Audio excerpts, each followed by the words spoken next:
जब ये देश आजाद हुआ तो आज के पाकिस्तान में 24% हिंदू था जो 1% से कम हो गया और 9% मुसलमान था जो 16% हो गया। इस देश के 9 राज्य हिंदू माइनॉरिटी हो गए। बताइए कहीं ऐसा पॉइंट है? नमस्कार दोस्तों, मेरा नाम केतन बड़े। आज के वीडियो में आप सभी का दिल से स्वागत है। दोस्तों, आज के वीडियो का टॉपिक है CAA यानी कि सिटीजनशिप अमेंडमेंट एक्ट। दोस्तों, एक हफ्ता पहले हर जगह पे 2-3 बातों की चर्चा हो रही थी, जैसे कि IPL कब स्टार्ट हो रहा है, अंबानी फैमिली के महफिल में कौन कौन से इंटरनेशनल सेलिब्रिटीज आए हुए हैं, ये डॉली चाय वाला कौन है जिसके चाय की टपरी पे खुद बिल गेट्स चाय पीने पहुंचे। इन सभी चर्चाओं के बीच में 11 मार्च 2024 को देश में CAA लागू हो गया, ये न्यूज हमें सुनने मिली। तो दोस्तों, एक्चुअल में ये CAA है क्या और इसकी गवर्नमेंट को क्या जरूरत पड़ी और इससे क्या बदलाव आएंगे और इसका पॉलिटिकल व्यू क्या है, ये सभी बातें हम आज के वीडियो में जानने की कोशिश करेंगे। तो दोस्तों, इसकी शुरुआत होती है 1947 से, जब बंटवारे के साथ देश आजाद हुआ। उस टाइम किसे भारत का नागरिक कहा जाए और किसे नहीं, और अगर कोई भारत की नागरिकता लेना चाहता है तो उसके लिए क्या कंडीशंस हैं, और अगर भारत की नागरिकता छोड़कर कोई अगर दूसरे देश की नागरिकता ले लेता है तो उसके लिए क्या प्रोविजंस है। इन सभी बातों को इंडियन कॉन्स्टिट्यूशन के पार्ट 2 में एक्सप्लेन किया गया है और हमारे देश में सिटीजनशिप को यूनियन लिस्ट के अंडर प्लेस किया गया है। यही कारण है कि सिटीजनशिप से रिलेटेड अगर कुछ भी नियम बनाने होंगे या इसमें अगर कुछ बदलाव करना होगा तो इसका अधिकार सिर्फ पार्लियामेंट के पास में है, यानी कि सिर्फ संसद के पास में होता है। यही कारण है कि देश के पार्लियामेंट ने 1955 में सिटीजनशिप से रिलेटेड मैटर्स को बेटर तरीके से हैंडल करने के लिए एक एक्टिंग एक्ट बनाया जिसका नाम है सिटीजनशिप एक्ट 1955। और इस एक्ट में कंडीशंस के अनुसार और समय समय पे बदलाव किए गए हैं। 1955 से लेकर 2024 तक करीब करीब इस एक्ट में 6 बार बदलाव किए जा चुके हैं। दोस्तों, गवर्नमेंट के लिए CAA का सफर इतना आसान नहीं था। 11 दिसंबर 2019 को संसद में CAA बिल पास किया गया। उसके बाद में 12 दिसंबर 2024 को पूर्व राष्ट्रपति रामनाथ कोविंद की इस बिल पर मुहर लगी। उसके बाद में 15 दिसंबर 2024 को राष्ट्रपति ने इस बिल को स्वीकृति दे दी और ये citizenship amendment bill citizenship amendment act में कन्वर्ट हो गया। ये बिल संसद से पास होने के बाद में 6 महीने के अंदर कानून बनाकर इस एक्ट को लागू करना था, पर संसद से ये बिल पास होने के बाद में काफी बहस हुई, हंगामा हुआ, विवाद हुए, जाम लगाए गए। इसके बाद में गवर्नमेंट ने इस बिल को होल्ड पे रख दिया। लेकिन 4 साल और 8 एक्सटेंशन के बाद में फाइनली 11 मार्च 2024 को गवर्नमेंट ने इसका नोटिफिकेशन जारी कर दिया और इस नोटिफिकेशन को जारी करते ही आम जनता से लेकर सत्ता के गलियारों तक खलबल मच गई। उसके बाद में दिल्ली में मजनू के टिल्ले पर रहने वाले पाकिस्तानी रेफ्यूजीज ने इस बिल का समर्थन करते हुए होली से पहले ही होली खेली। वही शिरोमणि गुरुद्वारा प्रबंधक कमेटी ने भी सरकार के इस फैसले का स्वागत किया। तो दूसरी ओर इंडियन यूनियन मुस्लिम लीग ने इस एक्ट पे रोक लगाने की मांग करते हुए सुप्रीम कोर्ट में याचिका दायर की और इस याचिका में सिटीजनशिप अमेंडमेंट एक्ट 2019 और सिटीजनशिप अमेंडमेंट रूल्स 2024 के विवादित प्रावधानों पर रोक लगाने की मांग की है। तो तमिलनाडु के मुख्यमंत्री MK स्टैलिन ने कहा कि वे CAA को उनके राज्य में लागू नहीं करेंगे। वहीं बंगाल की मुख्यमंत्री ममता बनर्जी ने कहा कि बंगाल में CAA को कभी भी लागू नहीं होने देंगे। तो दूसरी ओर कांग्रेस के लीडर शशि थरूर ने कहा कि अगर कांग्रेस पार्टी और इंडिया गठबंधन अगर सत्ता में आता है तो हम इस एक्ट को बिना किसी संदेह के कैंसिल कर देंगे। तो दोस्तों, अभी हम ये जानने की कोशिश करेंगे कि एक्चुअल में CAA है क्या और इससे भारत सरकार को बनाने की जरूरत क्यों पड़ी और ये किन लोगों के लिए बनाया गया है। तो दोस्तों, CAA यानी कि सिटीजनशिप अमेंडमेंट एक्ट, ये जो कानून है ये नागरिकता देने का कानून है, ना कि इससे किसी की भी नागरिकता जाने वाली है। और ये किन लोगों के लिए बनाया गया है, तो ये कानून पाकिस्तान, बांग्लादेश और अफगानिस्तान के परसिक्यूटेड नॉन मुस्लिम माइनॉरिटीज के लिए जो 2014 से पहले भारत देश में आए हैं उनके लिए बनाया गया कानून है। तो भारत सरकार को यह कानून बनाने की जरूरत क्यों पड़ी, तो दोस्तों ये समझने के लिए मैं आपको एक वीडियो प्ले करना चाहूंगा। पहले वीडियो देख लो आप। हिंदू कितने थे पाकिस्तान के अंदर और हिंदू कितने थे बांग्लादेश के अंदर, आज इस आंकड़े पे गंभीरता से चिंतन करने की जरूरत है। पाकिस्तान में 1951 में 15% से ज्यादा हिंदू थे और जब देश आजाद हुआ तो 1947 में 23% से ज्यादा हिंदू थे। 70 साल में जो हिंदू आबादी है वो 1% से भी कम आ गई। वो हिंदू कहां गए? ये हिंदू कुछ यहां आ गए, उनको जमीन निकल गई या आसमान निकल गया, कौन निकल गया? बांग्लादेश में 1971 में 25% हिंदू थे। आज वह हिंदू हालात ऐसी है, जो ऑफिशियल आंकड़ा है वो 8-9% कहता है, लेकिन जो ग्राउंड जीरो की रिपोर्ट है वो कहती है 5% से भी कम है, और उसमें से भी 2.5% कन्वर्टेड है। ऐसे हालात है बांग्लादेश और पाकिस्तान के अंदर। और आप बात करते हैं ये हिंदू और सिख, जैन, बौद्ध, ईसाई, ये कहां जाएंगे? और खासतौर पर हिंदू और सिख कहां जाएंगे अगर अपने मूल वतन में नहीं आएंगे? तो पॉइंट ये है, ये कहां जाएंगे? जी क्या कहना चाहते हैं अब आप? बोलिए, क्या कहना चाहते हैं आप? धर्म की बात है, जो झूठ वचन बोलेगा उसके मुख में कीड़े पड़ेंगे, भगवान करेंगे, वो कहीं भी नहीं सुधरेगा। मेरी बुआ की बेटी उठा ली, बहन उठा ली, मेरी परिवार लूटी गई, मेरे घर के 10-10 हज़ार किलो ज़मीन वो लूटी गई।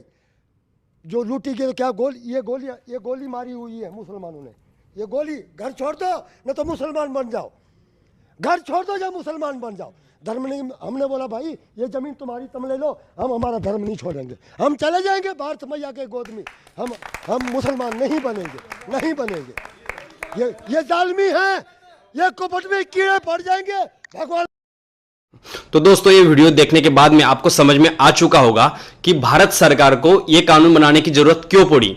वही अगर हम बात करें अफगानिस्तान की, तो दोस्तों ऑफिशियल रिपोर्ट के अनुसार 1992 में अफगानिस्तान में हिंदू और सिखों की संख्या थी 2 लाख, और वही आज घट के 2024 में हुई है 500। यानी कि दोस्तों आप तीनों भी मुस्लिम देशों में हिंदुओं की जो संख्या थी 1947 या उसके बाद में, और आज की जो संख्या है उसका अगर आप आंकड़ा देखोगे तो बहुत ज्यादा गैप है दोस्तों, जो कि उस कंट्रीज में अभी हिंदू नहीं के बराबर है दोस्तों।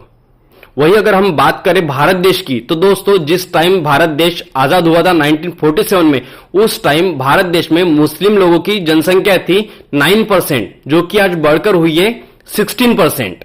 दोस्तों मैं आपको एक बात बताने की भूल गया, जो कि पाकिस्तान में एक कानून बनाया गया है कि पाकिस्तान में कोई भी हिंदू एक बड़े पोस्ट पे नहीं बैठ सकता। यानी कि एक हिंदू इलेक्शन तो लड़ सकता है, चुन के आ भी सकता है, लेकिन चुनने के बाद भी वो बड़े पोस्ट पे नहीं बैठ सकता।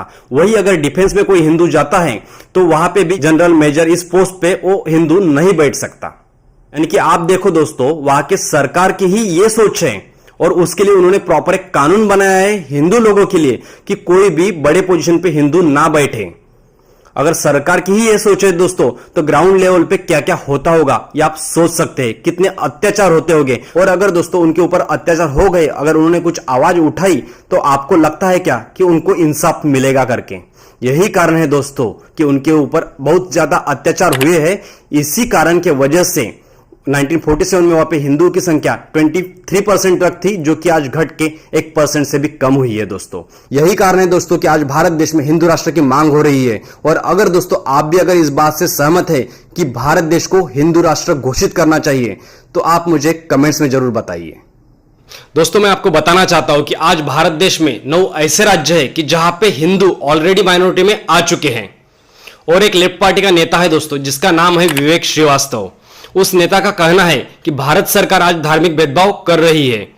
उस नेता का कहना है कि जैसे भारत सरकार हिंदू, सिख, बौद्ध, जैन, पारसी और ईसाई समुदाय के लोगों को नागरिकता देकर उनको मदद कर रही है, वैसे ही सरकार ने पाकिस्तान, बांग्लादेश और अफगानिस्तान से आए हुए मुस्लिम समुदाय के लोगों को नागरिकता देनी चाहिए।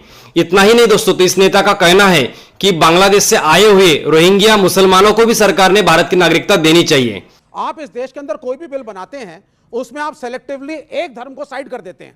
कहां साइड किया? एक मिनट, एक धर्म को साइड कर देते हैं और फिर आप कहते हैं साहब हमने हिंदू नाम लिया, बुद्ध नाम लिया, जैन नाम लिया, ये नाम लिया, हमने मुसलमानों का नाम नहीं लिखा। क्यों नहीं लिखा? मुसलमानों में अगर कोई प्रताड़ित, अगर आप बाकियों को संरक्षण दे रहे हैं, मदद करना चाहते हैं। पाकिस्तान में 72 फिरके हैं। सुन लीजिए, अब मैं दोनों चीजें बोलता हूं। पाकिस्तान में 72 फिरके नहीं है। नहीं है। ये किसने कह दिया आपको? नहीं है, बिल्कुल है, बिल्कुल है, ऑफिशियल आंकड़ा नहीं है, बिल्कुल है, नहीं है 72 फिरके, बिल्कुल है, बिल्कुल है, बिल्कुल है, बिल्कुल है। एक मिनट, अलग अलग फिरके हैं, अलग अलग फिरकों में लड़ाइयां हैं। अहमदियों को, जो एक बड़ी कम्युनिटी है, उसको मुसलमान इस्लाम से अलग कर दिया गया। उनके घरों पे बम फटते हैं, शियाओं की मस्जिदों में बम फटते हैं। मैं ऐसे बहुत से आपको सुना। तो लेकिन अगर आप ह्यूमैनिटेरियन हैं, हमारे हिंदू भाइयों की मदद कर रहे हैं, तो कोई मुस्लिम भाई भी आते हैं, चाहे वो रोहिंग्या हो, उनकी भी मदद करिए। कई आप धर्म के हिसाब से सिलेक्टिव नहीं हो सकते। तो मैं इस नेता को कहना चाहता हूं कि भाई तू जिन लोगों की बात कर रहा है ना, वो लोग जिस देश से आए हैं वो देश ऑलरेडी मुस्लिम देश है, यानी कि वहां पे मुस्लिम समुदाय की मेजॉरिटी है। उस नेता से मैं कहना चाहता हूं कि भाई अगर तुझे उन लोगों की इतनी ही फिक्र है ना, तू भी पाकिस्तान, बांग्लादेश या अफगानिस्तान में चला जा और वहां पे इलेक्शन लड़, वहां पे चुन के आ और उन लोगों की जिंदगी भर सेवा कर, कोई दिक्कत नहीं हमें। यह तो हंसने वाली बात होगी। अगर एक मुस्लिम व्यक्ति ही खुद एक मुस्लिम देश में खुद को सुरक्षित नहीं समझता तो फिर क्या। और दोस्तों मैं आपको पूछना चाहता हूं कि एक मुस्लिम व्यक्ति ही अगर एक मुस्लिम देश में खुद को सुरक्षित नहीं समझता तो क्या आपको लगता है कि पाकिस्तान, बांग्लादेश और अफगानिस्तान में एक हिंदू सुरक्षित है? दोस्तों आपको क्या लगता है? आपकी राय मुझे कमेंट्स में जरूर बताइए। जो लोग सीए का विरोध कर रहे हैं उन लोगों को मैं आज एक बार फिर से बताना चाहता हूं कि भाई सीएए यानी कि सिटीजनशिप अमेंडमेंट एक्ट, ये जो एक्ट है ये पाकिस्तान, बांग्लादेश और अफगानिस्तान में जो प्रताड़ित हिंदू, सिख, बौद्ध, जैन, पारसी और ईसाई समुदाय के जो लोग हैं, जो वहां पे किसी ना किसी प्रताड़ना का शिकार होकर भारत देश में 31 दिसंबर 2014 से पहले आए हैं, उनको ह्यूमन ग्राउंड्स के तहत नागरिकता देने का कानून है। ना कि इस कानून से किसी की भी नागरिकता जाने वाली है, ना ही इस कानून में ऐसा कोई प्रावधान है। और दोस्तों मैं आपको बताना चाहता हूं कि सीएए जो कानून है, यह कानून किसी भी व्यक्ति को भारत की सीधी नागरिकता नहीं देता, बल्कि उसे यह हक देता है कि वो व्यक्ति एप्रोप्रिएट प्रोसीजर को फॉलो करके भारतीय नागरिकता के लिए अप्लाई कर सकता है। जहां उनका क्लेम सही पाए जाने पर उनको भारत की नागरिकता दी जाएगी, जिसकी शुरुआत भारत सरकार ने ऑलरेडी कर दी है। गवर्नमेंट द्वारा नोटिफाइड 39 पेजेस के रूल्स में इंडियन सिटीजनशिप पाने के लिए जरूरी प्रोसीजर्स को एक्सप्लेन किया गया है। ये रूल्स स्पेसिफाई करते हैं कि एप्लीकेशन प्रोसेस के लिए किन डॉक्यूमेंट्स और पेपर वर्क की जरूरत होगी, और सरकार द्वारा इस पूरी प्रक्रिया को ऑनलाइन बनाने का फैसला किया गया है, जिसके अंतर्गत एप्लीकेंट को साल बताना होगा जब उन्होंने भारत देश में बिना किसी लीगल डॉक्यूमेंट्स के प्रवेश किया था। साथ ही उन्हें यह साबित करना होगा कि वे पाकिस्तान, बांग्लादेश और अफगानिस्तान के निवासी है। इसके लिए उन्हें वहां के पासपोर्ट, बर्थ सर्टिफिकेट, मार्कशीट या वहां के सरकार से जारी कोई भी पहचान का प्रमाण पत्र सबमिट करना होगा। इसके लिए भारत सरकार ने 9 तरह के ऑफिशियल डॉक्यूमेंट्स को वैलिड माना है। सिटीजनशिप यानी कि नागरिकता के एप्लीकेशंस पर एक एम्पावर्ड कमेटी फैसला लेगी। इस कमेटी में census director, intelligence bureau that is IB, foreign regional registration office, post office और स्टेट इंफॉर्मेशन ऑफिसर शामिल होंगे। वही अगर पॉलिटिकल एक्सपर्ट के नजरिए से देखें तो कुछ पॉलिटिकल एक्सपर्ट्स का कहना है कि इलेक्शन से पहले सीए लागू करना ये नरेंद्र मोदी का मास्टर स्ट्रोक है। वही कुछ पॉलिटिकल एक्सपर्ट्स का कहना है कि बांग्लादेश से आए हुए मतुआ कम्युनिटी के हिंदू शरणार्थी भी नागरिकता के लिए पात्र हो जाएंगे, जिनकी संख्या है 3 से 4 करोड़। पॉलिटिकल एक्सपर्ट्स का कहना है कि मोदी सरकार के इस एक फैसले से पश्चिम बंगाल के 10 लोकसभा सीटों पर इसका सीधा प्रभाव पड़ सकता है। दोस्तों अगर आपको सच में यह वीडियो पसंद आया होगा तो इस वीडियो को लाइक कीजिए और ज्यादा से ज्यादा लोगों को इस वीडियो को शेयर कीजिए। मिलते हैं हम जल्द ही दूसरे वीडियो में। तब तक आप सभी मेंटली और फिजिकली रहिए फिट और करिए अपनी लाइफ को हिट।